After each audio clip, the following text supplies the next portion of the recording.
j'espère que vous allez bien. Daniel Deschaines pour une énième capsule. Je poursuis ma quête aujourd'hui, ma quête de nouvelles tâches pour tirer profit, parce qu'il faut vraiment tirer profit. On ne sait pas combien de temps ça va durer, alors je pense qu'il faut quand même le voir de ce côté-là. Tirer profit de la pandémie, de l'enseignement à distance, le hybride, c'est la situation que l'on vit actuellement. Je vous propose aujourd'hui une réflexion. Je le fais toujours un peu candidement, je vous envoie tout ça, puis je vous laisse méditer ce que j'ai réfléchi, l'objet de ma réflexion.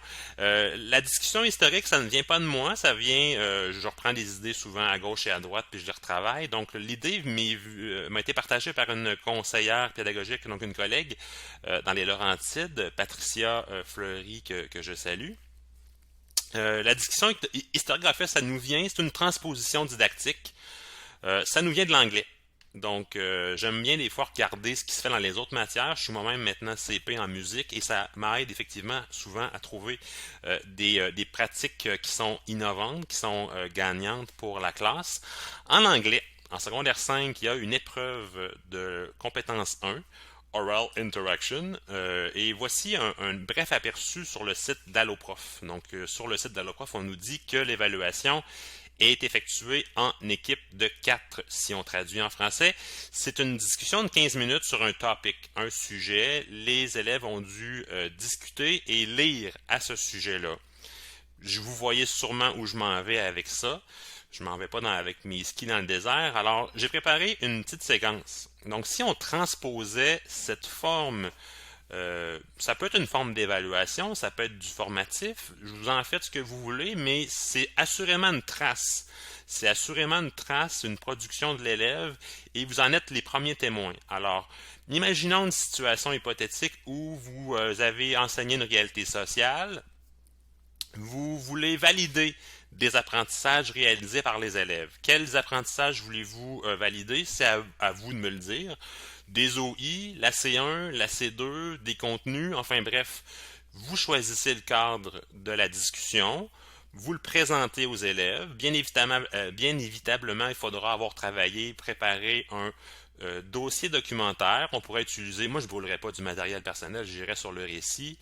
C'est un petit peu une approche Pinterest, là. Donc on va chercher des documents, on trouve une espèce de contexte à cet égard-là. Donc il y a un cadre à ce dossier documentaire-là. Ça pourrait être moins de 10 documents, là.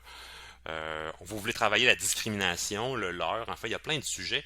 Donc, on choisit un cadre, on choisit un dossier documentaire, on le soumet aux élèves, il y a un délai entre le moment où on présente la tâche et le moment où ça va se faire, se vivre.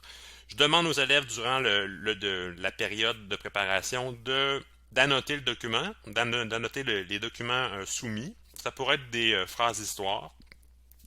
Si je travaille avec le Google Forms et la phrase d'histoire, c'est magique. Donc, je reçois toutes les réponses de mes élèves et c'est vraiment intéressant de voir justement la compréhension de ces documents-là. Puis, je pourrais justement réguler mon enseignement si j'observe qu'il y a des choses qui ne sont pas passées. Ça pourrait être fait juste en amont aussi d'une évaluation, effectivement. Donc, ils annotent ça, ils envoient ça. En tant qu'enseignant, ben, j'ai une discussion à préparer, j'ai des questions. Ça demande un petit peu de réflexion, mais je pense que tout ça peut être reproductible à chaque fois. Donc, j'ai 5 élèves. C'est possible de penser que je puisse faire cette discussion-là avec presque tous les élèves durant une seule période. Les autres élèves seraient en train de travailler. Ils ont un plan à suivre. Ils font des head puzzles. Ils travaillent dans Google Doc. Ils ont un slide à compléter. C'est vous qui imaginez le cadre, mais on s'est fait un horaire, puis les élèves viennent nous rejoindre sur le Google Meet assigné.